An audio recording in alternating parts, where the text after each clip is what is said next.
generations. And now, the power of two restores the one. We got a bidet!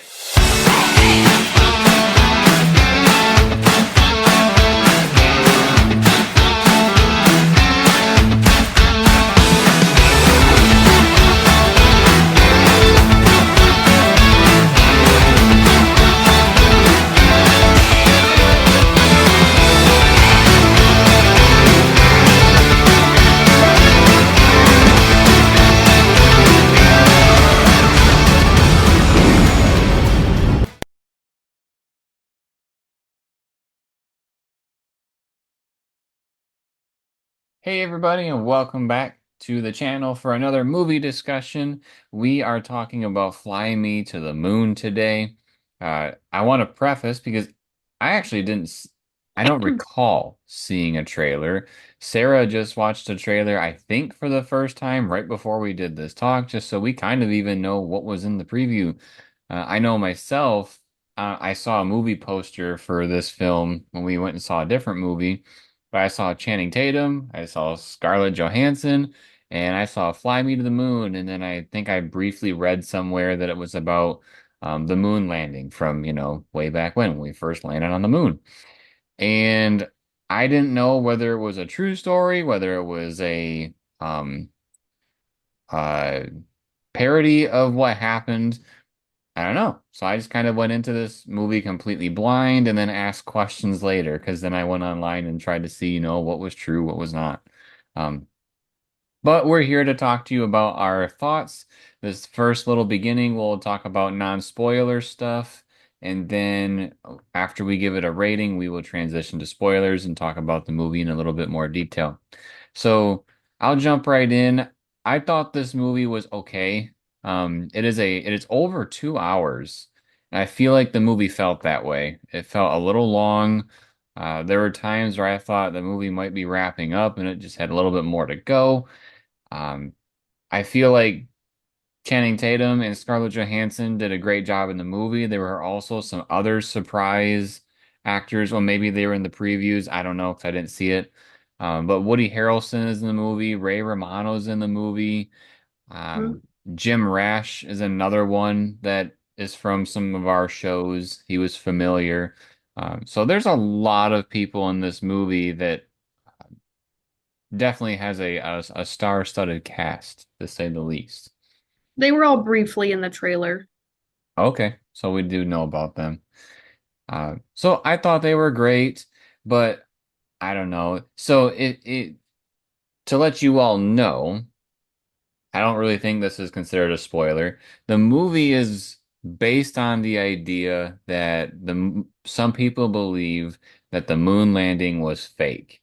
And so what this movie is it's like, well, what if there actually was a program that was trying to make it fake? What would that have looked like, back in the 60s when they were doing Apollo 11? So they basically. You can get that from the trailer. So the trailer, they it basically covers the space program and how we need to beat the Russians to be the first ones to the moon, but there's a lot of complications and things that are making it very difficult. This was no easy task. And then there were certain people or certain teams that wanted to fake it. And the trailer even goes as far as to show kind of some of what that setting or the set would look like for the fake moon landing.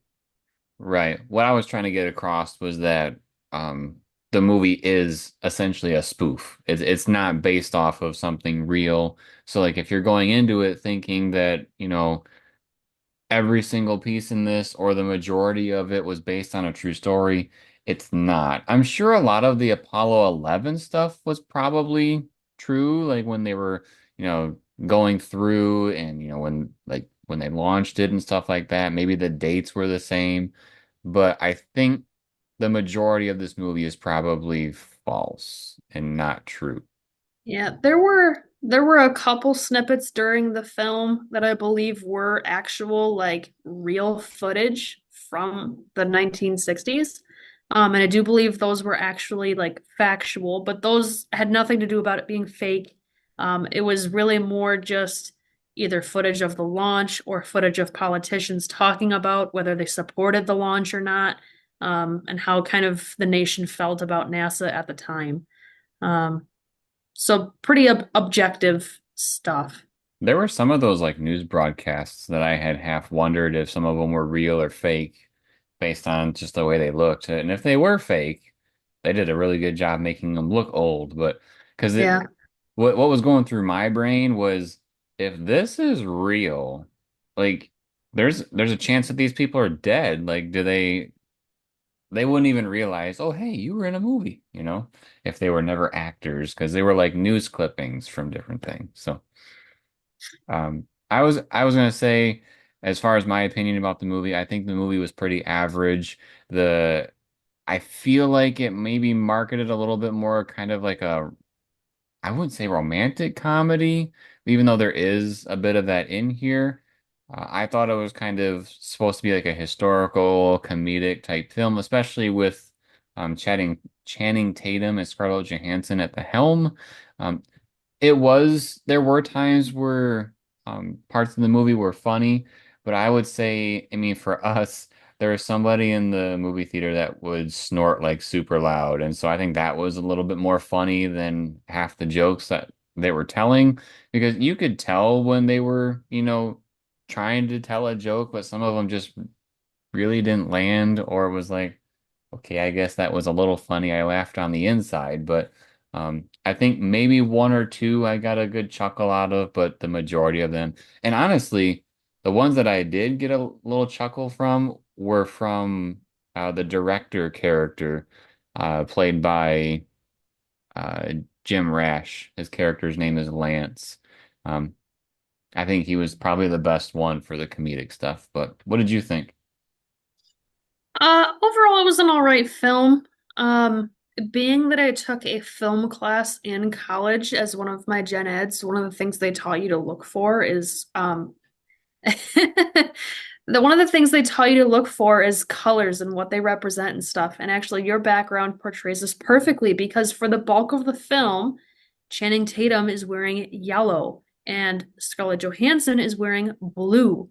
But then there are times where they I'm wearing flip-flop both. colors, like your background right now, where she's wearing yellow and he's wearing blue. And so I spent a lot of time, honestly, just trying to figure out what they were trying to represent with that. Wow, nerd. I don't really have an answer other than maybe it's just who they were trying to draw you to, because the typical thing that you would think is that yellow represents happiness and blue represents sadness.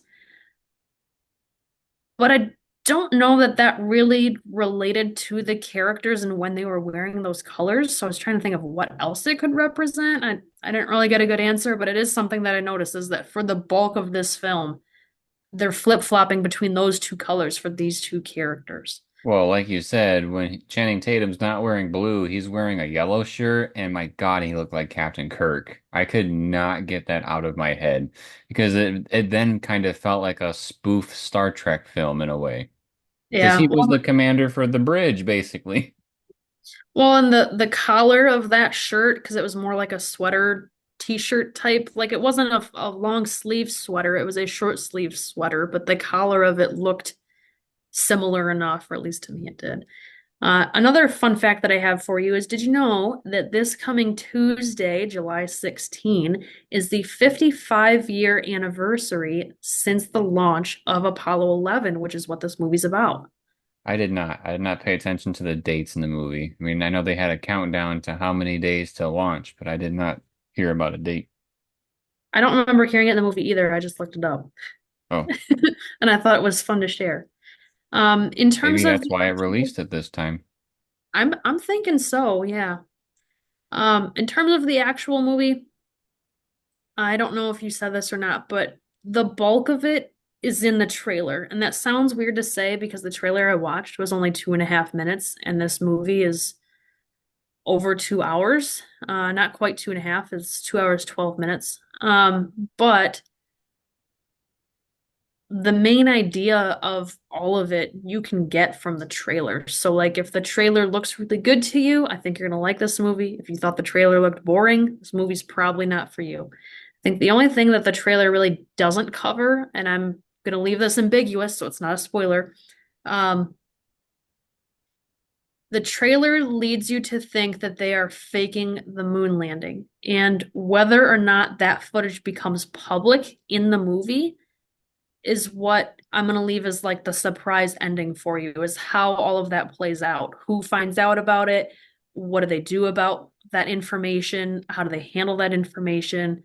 They show in the trailer that it's like top secret with the secret agents there. You know, they all wearing the suits and the sunglasses and whatnot. So, I mean, it's a very high pressure type, high sensitivity type situations. So there's going to be some things either way and how that plays out, and that's kind of what the surprise is for this movie. That's really about all that's missing from the trailer. Um, Before we roll into ratings, 'cause I kind of feel like that's where we're heading. yep. One other thing I wanted to mention is I did not realize that this was an Apple movie, and I don't remember all the Apple movies that we've seen in the past, and that may be a testament to what I'm about to say. But I haven't seen a movie yet made by Apple where I was like, yeah, right? Like I feel like they're still trying to find their footing in the film industry.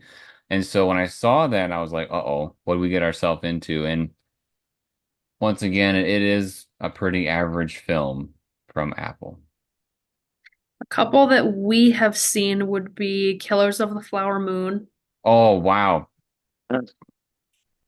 and we did not hear that, by the way. And Oh, that was a good one. Napoleon, that was another one. Mm. It looks like Argyle is also one of them, but we did not see that movie. That's just Napoleon another, was pretty good. Argyle is just another recent one that was, theater quality I'm or pretty theater sure release. Napoleon is the only one in that group I would watch again. Yeah, a lot of the other ones that I'm seeing from their website, as their original movies, I don't recognize. I will say this was much better than Flowers of the Killer, whatever. The Flowers of the Killer Moon? Killers of Killer, the Flower Moon. Killers of the Flower Moon. This movie was way better than that. And it's Um, not about what the movies are about either. It's just that this movie, the writing, even though it wasn't the greatest, the writing and the flow of the film was much better than it's all about how all the the others. story's told, not what the story is. Right. So if I were gonna give this movie a rating, I'd probably give it a good 5 out of 10. It was, like I said, it was an average film. I definitely would not say it was above average. I wouldn't say it's below average. Um, Honestly, when I was watching it, I thought this was based on a true story, so I kind of felt like it was just another one of your like Apollo 18 type movies, or maybe it was another one of your whatever other historical type movies you want to watch. I completely understand that Apollo 18 is, a big movie. It's popular. It's got Tom Hanks in it. Uh, Other popular historical movies like The Patriot, Pearl Harbor, stuff like that. They can be really great movies, but this one was just average. I feel like some of the funny moments were maybe forced a little too much, and maybe There that was some. I don't know if it's just that the music didn't match the tone, like, and that's why the jokes didn't land, or I don't know. It seemed a little forced with some of that stuff. But one thing that it did really well, which is why I'm giving it a 6 instead of a 5, is I guess it's two things. One is casting, because I feel like they really kind of carried this. If it wasn't well-known actors, I think this movie would have done a lot worse, and nobody would have really been as interested in seeing it.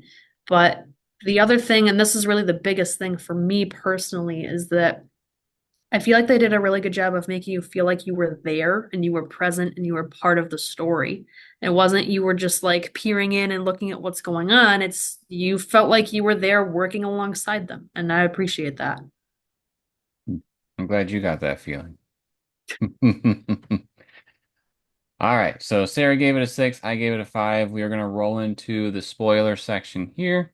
So, I mean, like I said before, this movie is, based off the idea of if there was a fake moon landing, what would it have looked like, right? And Sarah also filled us in that if you've seen the trailer, you've probably seen about 90% of the film. So we're gonna do our best to just kind of summarize it. We're not going to probably not gonna go into super detail just because watch the trailer. You'll I know what think you're the getting only thing we into. really gotta be more detailed on is towards the ending. Well, I mean, I do want to talk about, let's see, I want to have their names pulled up so I can call them by name. Um, so basically what's going on in this movie is that NASA is working on Apollo 11, right? And NASA doesn't necessarily have all the funding it needs. And so one of the workers from the White House, which is Woody Harrelson's character, Mo is seeking Kelly, who is Scarlett Johansson's character, because he needs somebody that can basically scrounge up some money. Um, Kelly is known for being a salesperson, so that's exactly what he needs. He needs somebody to sell Apollo 11 so that they can have the funding for it, because the Americans want to beat Russia to the moon.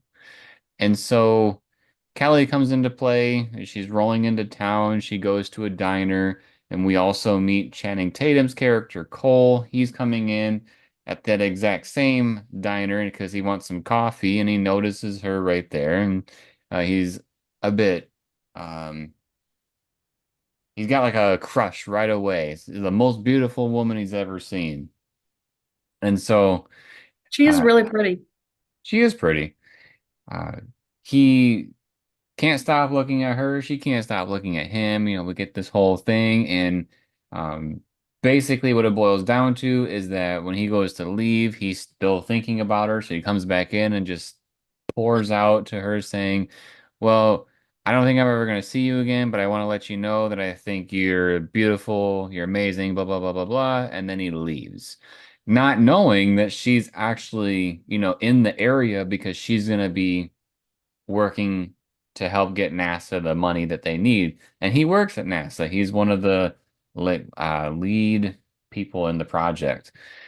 Um, so the next day comes around and Kelly goes to do her job where she's trying to get to know some of these people. We get a funny little scene here where she's on a tour and the tour guide, has a badge that gets him into places all around NASA, but she doesn't have clearance to go to all these random places. So she like steals his badge and walks right in, which I don't fully believe that that would have worked personally, but that's just me. But she walks in and she starts talking to some of the engineers. We get some of this minor comedy where she is asking them their name and their age, and they say, I'm so and so, and I'm like 23 or 24 years old. And she says, okay, well, we're going to call you like 33 and 34, probably to be a little more respectable by the outside peers. And then they make a comment about, oh, we have old people that work here too. They're like 33. And then, she's that old. So she says her little backhanded comment about it. So that's the kind of comedy that we're getting in this movie. Um, but then she notices Cole working there, and he's like, what are you doing here? And she said, she jokes with them at first. I came this way because I followed you to your work and I wanted to ask you for your phone number. And he says, what? And she's like, I'm just kidding. I'm here for this, this, and this. And then he doesn't really like that she's a part of things, which I thought was kind of a weird twist here in the movie because I feel like what would have been more real is that if he saw her and he really felt the way he did the night before, I feel like he would have been a little bit more like starstruck or um more caring or lovely towards her. Well, when we first started out the movie, it was some footage of like him doing his day job, like actually working in the NASA lab, and he gets exploded on, which we see in the trailer, where he like flies across the room because there's a little miniature explosion and stuff. So his job is really stressful and stuff's breaking down all the time, and there's a lot of pressure to get this thing off the ground and running.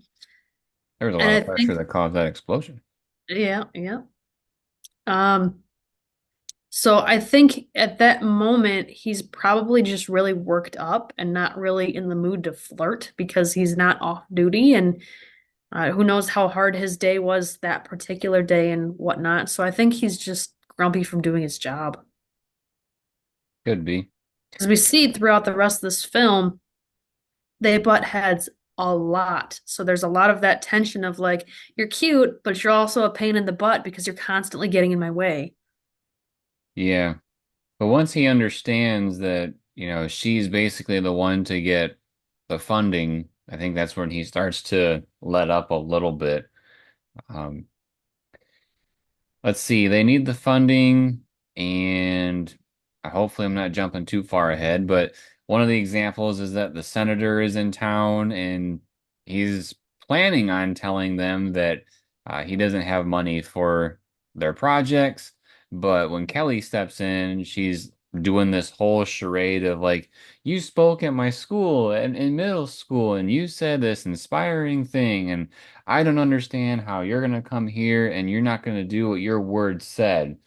Um, and so that like turns him around to want to support the funding for NASA, and basically her as the salesperson, they're using her to try to persuade all the different senators so that they all approve the funding for the project.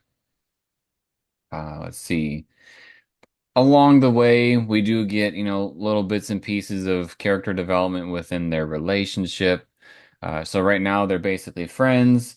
We learned that uh, Cole was a pilot. He actually served uh, Korea. Korea. He said 53 or Two. 52 something. I forget if it was tours or what, because he didn't seem like he was 53 years old. I think it was that many flights, Ah, okay. That makes more sense. which we actually see that in the trailer also.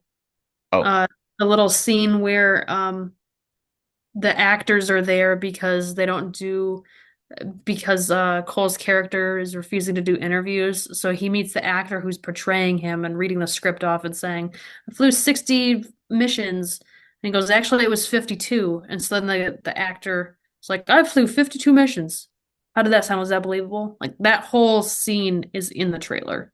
hmm. So that we should actually talk about why there's actors. So an alternative way of getting some funding is Kelly's idea of trying to get the public more involved with the project too. So, uh, it's Tang, right? That's one of them, yeah. So, I mean, we all know what it is. If you don't know what it is, look it up. I mean, It's like an orange juice drink. that's, been around for a long time. It makes me wonder if it was super popular or brand new when this was happening. So we got Tang involved. We got Fruit of the Loom that they want to get involved. There's a special watch that they want the astronauts to wear when they go to the moon. That way they can say that brand has been to the moon. Tang was invented in 1957, so it had been around for about 12 years at this point. Okay, so they just wanted to do an advertising partnership with it. Makes They were sense. really trying to show that these astronauts use all the same stuff you use at home, so they drink Tang, so you should drink Tang because then you can be just like an astronaut. Yeah. Dyad in the Rough drinks Diet Pepsi, so you should drink Diet Pepsi. I don't have a sponsor with them, but I would love one. Um, let's see, what else do we got going on? So she's working on that. Obviously, the rocket is making its way. We do learn that Cole was the instructor for uh was it Apollo 1? The one where it exploded before it even left the ground, I believe. And all the astronauts died inside, so he was the one responsible for it. So he's kind of had that on his shoulders quite a bit. He also, and I feel like I'm asking you if this is your interpretation, because I was kind of wondering this too, because they've talked a lot about um how Cole was the person in charge of that, but they also mentioned that Cole couldn't be an astronaut because he has a medical condition. So Do you wonder if he also kind of has a like a that could have been me scenario happening in his mind? Because like if he would have been able to be an astronaut, could that have been him that lost his life? Is that why he goes to the garden a lot? I mean, yes, because he's responsible for, or he feels responsible for their deaths. But at the same time, you know, that could have been him up on that plaque. Do you make that I didn't connection at really all? get that vibe. I hear you and I understand that that's a thing, but I think he just more feels bad because he feels responsible. I think he would do anything to be able to be one of the astronauts. But because he has, I think it's AFib is what he has. He's got a heart condition. So it prevented him from participating in the Apollo flights, despite being like the best pilot that there is. Yeah. All right. I was just kind of wondering. I was because they said the two things separate, but they never connected them. So I half wondered if that had ever been in the back of his mind. But I guess I'll never know. I Um, mean, part of the guilt could just be that could have been me, and instead they died. yeah. That could be it. So let's see. Kind of what this spirals into is, more and more Kelly wants things to be involved. And there even gets to be a point where she arranges some interviews with some of the people involved with the project, and Cole is one of them. And the person that's interviewing him blasts him essentially about being responsible for Apollo 1, which that gets out of hand. Uh, the um, Mo, the one that's the guy from the White House, he eventually comes up to Kelly and is like, "You're doing a great job. Here's one thing we want you to do," and it's the whole point of the film, which it's kind of weird that it takes probably a good hour and 20 minutes to get to this point. At least that's what it felt like. Um, this is where he introduces the idea of faking the moon landing. So the people are going to go up into space. They're going to have a camera, but the footage that they're going to show to the world is going to be filmed in a warehouse at NASA. And I know he explained why he f they feel this was necessary, but part of me wonders if they wanted to do this because they wanted to keep the real footage confidential. That I don't know if you got that vibe. I don't think so because he cut the film. Like he cut the cord to the camera that was supposed to be on the aircraft and said we're only going to get audio. And it was Cole's like right-hand man who went and put a camera on behind Mo's back, so Mo didn't know there was still a camera there. Um, Otherwise they wouldn't have had any footage at all.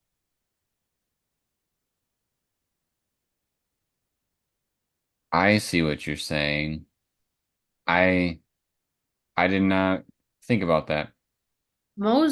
Huh. Mo's reason for doing this whole fake moon landing thing is Apollo 11 was so bad about, the death of those three astronauts and whatnot, and we as a nation really needed to be winners.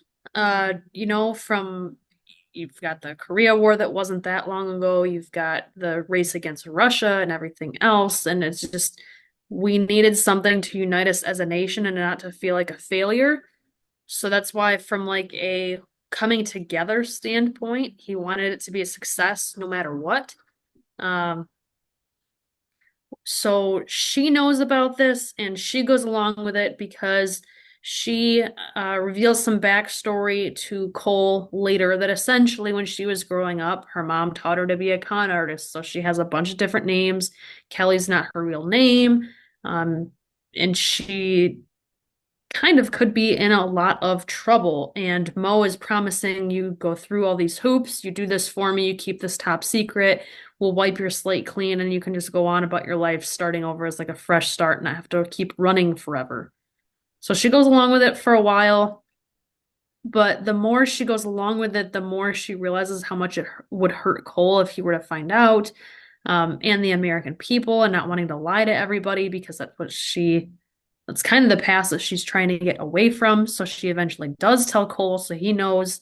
Of course, now he doesn't trust her anymore or find her cute or anything like that, and he's very upset about all this stuff. And I think we even hear it in the trailer. He says something along the lines of, you faking this is proving that you don't have faith in what we're doing, and that you don't think we're going to succeed. So this is the part that plot wise is not in the trailer, right? Because what happens with this footage? What actually do the American people see in this film? So, like I was just telling Jeremy, Cole has one of his guys go and put a camera back on the ship, like right before it's about to launch. So the space shuttle does have an actual camera. There's been this black cat all throughout the film that's been kind of annoying Cole and Kelly, and it's black cats are known for being bad luck. So they keep trying to shoo it away from their mission because they don't want bad luck on their mission, and that's I honestly important. think this whole cat thing was stupid. I think it was their attempt at humor, but I'll get to the cat in a minute about why that's important, at least for this storyline. So we have this warehouse with the fake moon. We've got some secret agents who wind up being the like fake astronauts. You can see them on my screen. They look just like the real ones. We've got Lance, who is played by Jim Rash. He is the director for this, who's very eccentric. And we see him a little bit in the trailer also. And I guess long story short, just to kind of wrap up this ending here. So they have Mo is there making sure they're filming the fake moon landing.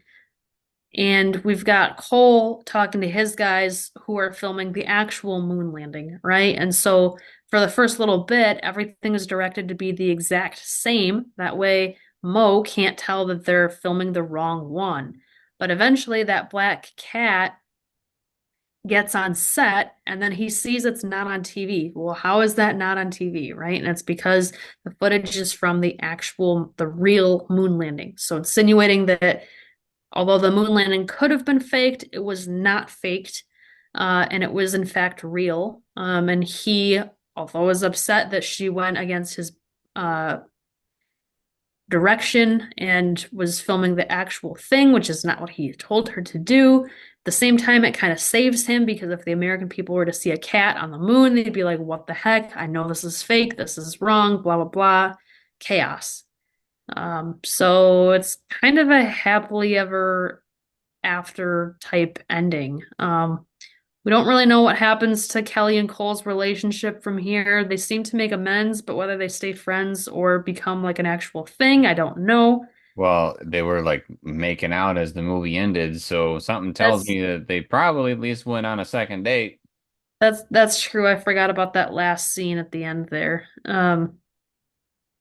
As you mentioned earlier, it seemed like the movie was over and done with a handful of different times. So I guess yeah, that one did slip my mind. But that's the movie in a nutshell. Yeah. So I would say if you're interested in seeing what that probably would have looked like, if the moon landing was potentially going to be faked, it's an interesting watch. But if you're trying to go there because you see Channing Tatum and Scarlett Johansson and you think it's going to be like a comedy gut buster, you're not going to get that.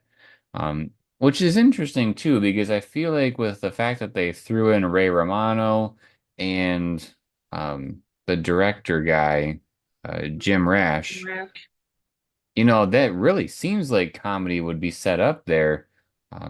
But like I said, I feel like the director character was the best one as far as comedy goes. And I love Channing Tatum in the Jump Street movies. He was hilarious. I'm sure Scarlett Johansson has been in some other. I've only seen her really in Avengers, pretty much. But I don't know. That's my opinion. And if you want to go see it, I feel like those are the boundaries to go. And don't watch the trailer, right? Because then you'll know the whole movie.